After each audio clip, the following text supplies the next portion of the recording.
두 번째가 이제 가용소득 제공의 원칙, 즉 가용소득 전부 투입. 보시면 가용소득은 채무자가 변제 기간 동안 계속적이고 반복적으로 수령할 수 있는 소득에서 각종 제세공과금, 4대 보험료라든지 소득세라든지 지방소득세 등을 제외한 제세공과금을 제외하고, 그 다음에 채무자 및 피부양자의 생활에 필요한 생계비.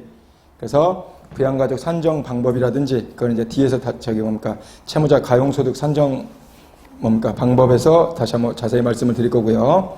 그래서 제세공과금 뿐만 아니라 채무자 및 피부양자의 생활에 필요한 생계비. 그 다음에 이제 채무자가 영업소득자인 경우에는 그 영업을 경영, 지속하기 위해서 필요한 이제 지출 비용 등을 공제한 나머지 이제 소득을 이제 가용소득이라고 하는데, 개인회생 절차에서는 변제계획의 인가를 받음에 있어서 채권자들의 동의를 요하지 않는다고 말씀드렸습니다. 별도로 의결 절차라든지 일반 회생 절차하고 달리 별도의 의결 절차라든지 이게 없습니다.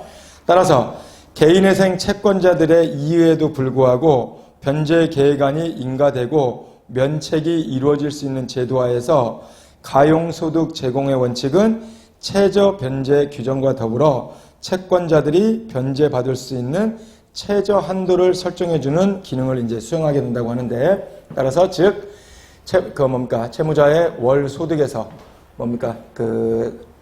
제세공과금, 4대 보험료라든지 소득세를 제외한 실제 채무자의 월 가용소득을 총 변제 기간 동안 지속적으로 투입을 해야 되는 겁니다.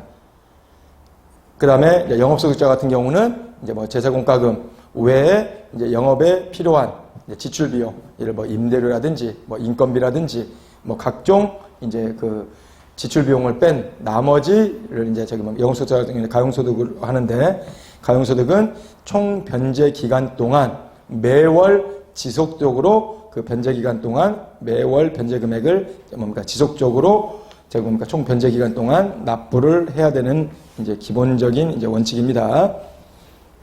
그 다음에 이제 세 번째, 최저 변제액의 제공. 그래서 개인회생 채권자 또는 회생위원이 이의를 진술한 경우 채무자는 변제계획 인가 결정일을 기준일로 하여 평가한 개인회생 채권의 총 금액, 이거는 변제계획 인가 결정일을 기준으로 해서 원금 이자를 합산한 총 채무액을 말하는 겁니다. 개인회생 채권의 총 금액이 5천만 원 미만인 경우에는 그러니까 원금 이자를 포함한 총 금액의 100분의 5를 곱한 금액. 그 다음에 변제계획 인가 결정일을 기준으로 해서 개인회생 채권의 총 채무액, 총 금액이 곧 총 채무액입니다. 원금 이자를 합산한 변제계획 인가일을 기준으로 해서 5천만 원 이상인 경우에는 위 총 이자 원금을 포함한 총 금액의 100분의 3을 곱한 금액에 100만 원을 더한 금액을 변제에 제공해야 하는데, 예를 들어 총 채무자의 변제계획 인가 결정일을 기준일로 해서 원금 이자를 포함한 총 채무가 만약에 4,500만 원이다. 그러면 5천만 원 미만이죠.